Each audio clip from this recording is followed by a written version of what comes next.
भगवान कृष्ण युधिष्ठिर को लेकर सबको लेकर वहां जाते हैं तो यहाँ पर देखिए भीष्म पितामह युधिष्ठिर को समझाते हैं, क्योंकि युधिष्ठिर अपने आप को ही दोषी मानते हैं। उनको लगता है महाभारत का युद्ध मेरे कारण हुआ है, मैंने अपने भाइयों को मरवा दिया। तो यहाँ पर भीष्म पितामह समझाते हैं कि देखो युधिष्ठिर, भगवान की कृपा के बिना एक भी पत्ता हिलने वाला नहीं है। जो हो रहा है, जो होने वाला है, जो हो चुका है, सब भगवान करते हैं। कोई किसी को मारने वाला नहीं है। मारने वाला कौन है? भगवान है। मारने वाला है भगवान, बचाने वाला है भगवान। भगवान ही मारते हैं, भगवान ही बचाते हैं, तो अपने को दोषी न मानो। अब यहाँ पर युधिष्ठिर को भीष्म पितामह समझाते हैं तो युधिष्ठिर का जो दुख है अब वो दूर होता है। अब देखिए भीष्म पितामह भगवान कृष्ण के चरणों को हृदय में धारण करते हैं और अपने शरीर को त्याग देते हैं। भगवान उन्हें परम गति प्रदान करते हैं। अब देखिए कथा आती है कि इधर भगवान भी द्वारिका चले जाते हैं। भगवान कृष्ण को याद करके कुंती बुआ भी भगवान के परम गति को प्राप्त करती है। अभिमन्यु का पुत्र जो उत्तरा के गर्भ में पल रहा था, जिसकी भगवान ने रक्षा करी, अब उसका जन्म होता है। नाम रखा जाता है परीक्षित। परीक्षित बड़े होते हैं, उनका भी विवाह होता है, उनकी भी संतानें होती हैं। तब युधिष्ठिर क्या करते हैं कि परीक्षित को राज्य देते हैं और अपने भाइयों को लेकर के, द्रौपदी जी को लेकर के हिमालय की ओर स्वर्गारोहण के लिए चले जाते हैं। अब परीक्षित राजा बनते हैं, अच्छे राजा बनते हैं। एक बार परीक्षित सोचते हैं कि चलो देखा जाए हमारे समाज में, हमारे राज्य में लोग कैसे हैं।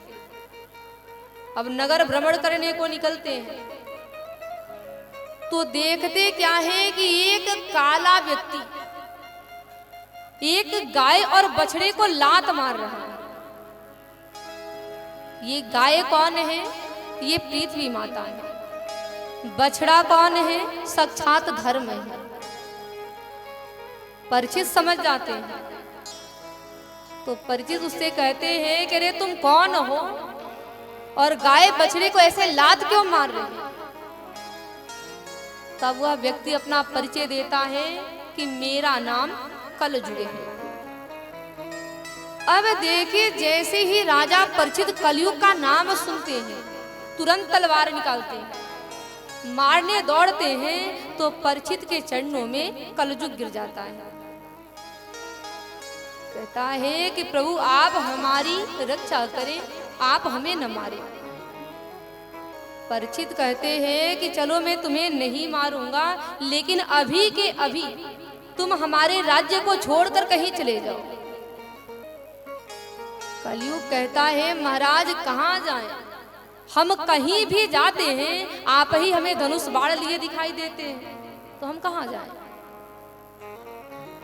कलयुग कहता है कि महाराज मैं जानता हूं, मुझे पता है कि मैं बहुत बुरा आदमी हूं, मेरे अंदर बहुत सारे अवगुण हैं, लेकिन महाराज मेरे अंदर एक अच्छाई भी है, एक गुण भी है।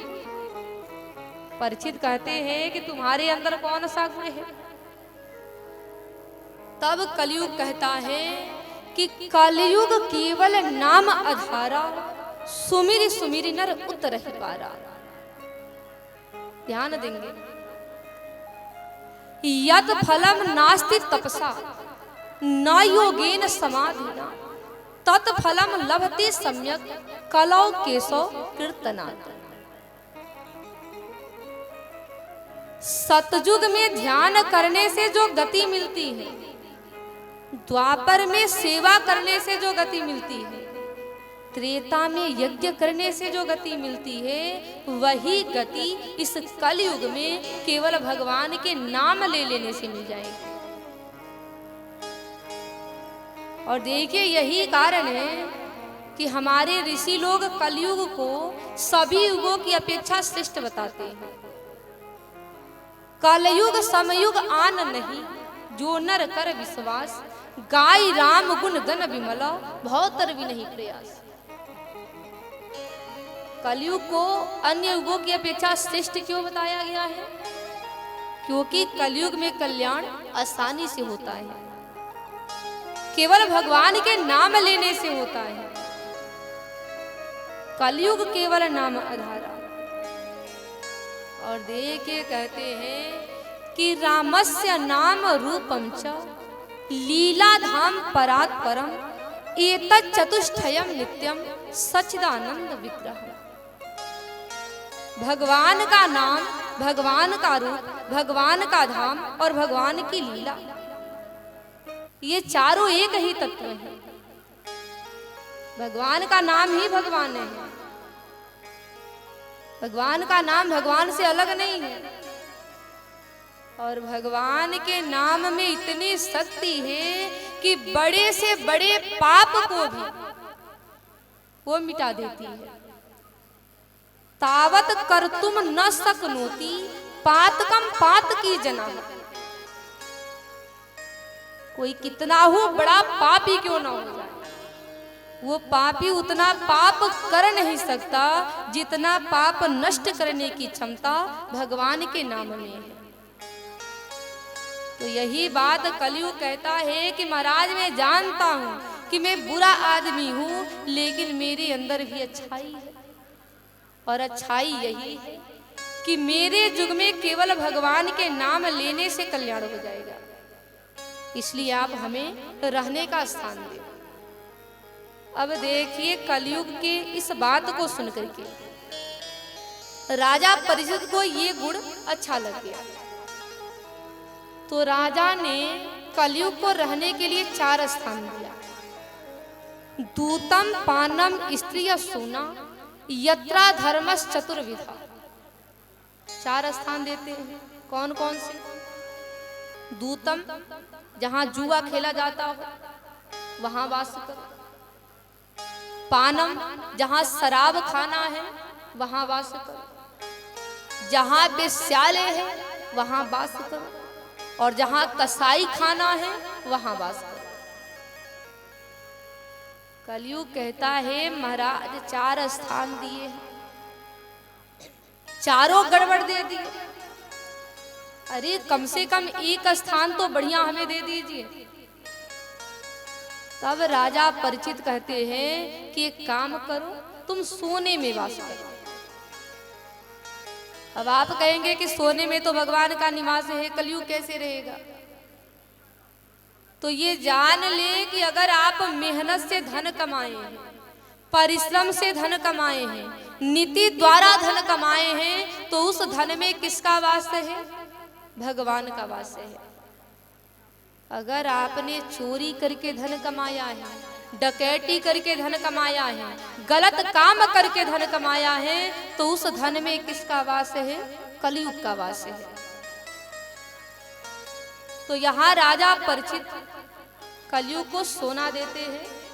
इस तरह राजा 5 स्थान देकर चले जाते हैं। अब देखिए कथा है कि एक बार राजा परिचित अपने दादा के खजाना को खोलते हैं। अब उसमें जरासंध का मुकुट था। पांडव जरासंध को जीत करके उसकी संपत्ति, उसका मुकुट सब लेकर के आए थे। अब राजा परिचित ने क्या किया कि अपने मुकुट को उतार कर रख दिया और जरासंध के मुकुट को पहन लिया। जरासंध दुष्ट था, अनीति पूर्वक धन कमाया था और उसका मुकुट भी अनीति पूर्वक लाया गया था। और जहां अनीति है वही तो कलयुग है। मेरी माई लागत ज्यादा देर हो गई का? हाँ, कहीं तो वैसे तो कहले जाला कि जहां 2 माई लोग के बैठा दिया जाए, चाहे 4 घंटा लगातार बैठावा, उहन लोग के मुंह बंद ना रहेला। पीछे वाली माई मेरी बड़ी प्यारी है, आगे वाली भी बड़ी प्यारी है, लेकिन कुछ माई है अच्छा, जहां दो माई लोग बैठ जाते हैं, कथा की बात नहीं कर रही, जहां पर भी दो माई लोग बैठती है, चाहे 24 घंटा लगातार बैठा दिया जाए, उनका मुख बंद नहीं रहता है, बातें करती रहती है, करती रहती है। तो का बतियाती है मेरी माई? हाँ,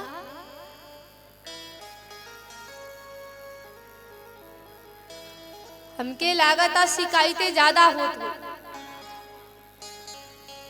शिकायत ज्यादा हो तो केकर शिकायत?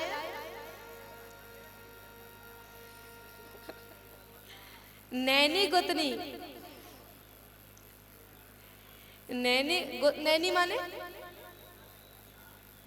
सास। अच्छा, अगल बगल पड़ोसन, अगल बगल पड़ोसन की बात छोड़िए, जहां दो माई लोग बैठ जाती है, ज्यादा शिकायत किसकी होती है? सास बहू की।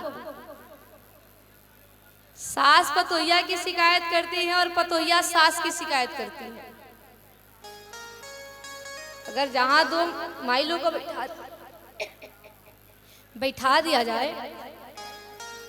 एक कहेगी काहो तहार पतोहिया कैसन हिया, दूसरी कहेगी अरे पूछो मत, बड़ी झगड़ालू है। अब दूसरी से पूछेगी तो हार पतोहिया कैसन हिया, अब वो भी कहेगी तुम भी मत पूछो, मेरी पतोहिया भी बड़ी लड़ाकी नहीं, बड़ी झगड़ालू। अब पतोहिया भी कम थोड़ी बाड़ी, जहां दूगो पतो बैठ जाइहन खाली सास की शिकायत चालू। अच्छा, सास पतों में लड़ाई काहे होला? कितनी माई ऐसी है जिनके घर में बहू आ गई है? थोड़ा हाथ उठाइए, कुछ पूछा नहीं जाएगा भाई, बताइए किनके किनके घर में बहू आ गई है? 1 2 3 4 आप लोग बताइए। हाँ, केवल ऐसे करके बता रही हैं। मेरी माई लोग सोच रही केवल हम देखें और कोई ना देखे। अच्छा, सास पतों में लड़ाई काहे होला माई?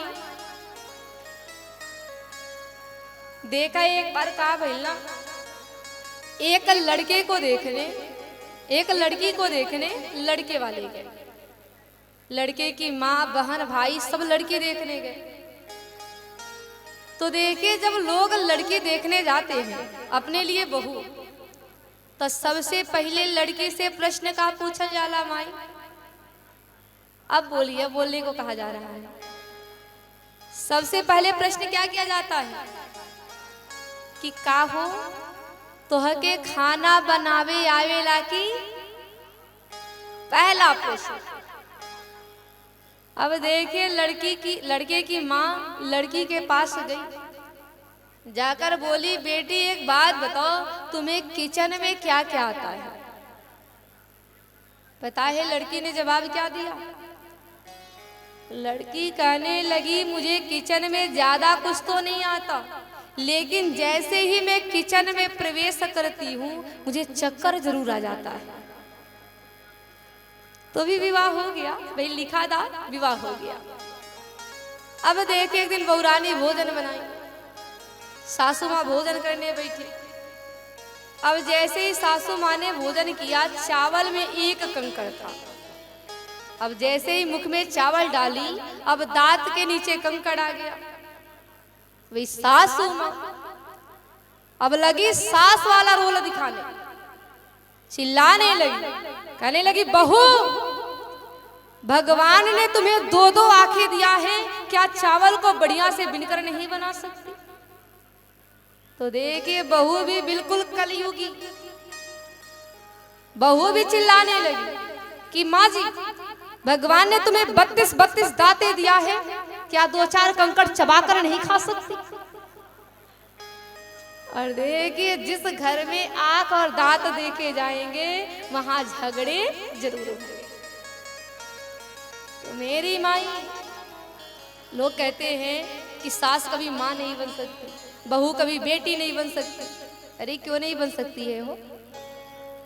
हम बनाते नहीं। अगर हमारी खुद की बेटी है, उसमें अनेक अवगुण हैं, हम अपनी बेटी की शिकायत किसी से नहीं करेंगे। अगर घर में बहू आ जाए, बहू में चाहे एक भी अवगुण न हो, लेकिन बहू की शिकायत सबसे करते हैं। हमारी माँ हमें डांट दे, मार दे, गरिया दे, माँ की शिकायत नहीं करते, और सास किसी गलती पर डांट दे, सास की शिकायत चालू। लेकिन ये जान ले कि अगर सास बहू को बेटी बना ले और बहू सास को माँ बना ले तो घर में कभी झगड़े नहीं हो सकते। अब कौनो माई जब बैठ के बतियबू, हम समझ जाए कि जरूर पतोह से लड़ाई भइल बा। पतोह माने समझ रही है ना, बहू, तो हम समझ जाएंगे जरूर लड़ाई करके आई है। तो यहाँ बैठ करके बातें ना करें। तो ये छोटा सा बचत, सभी लोग दोनों हाथ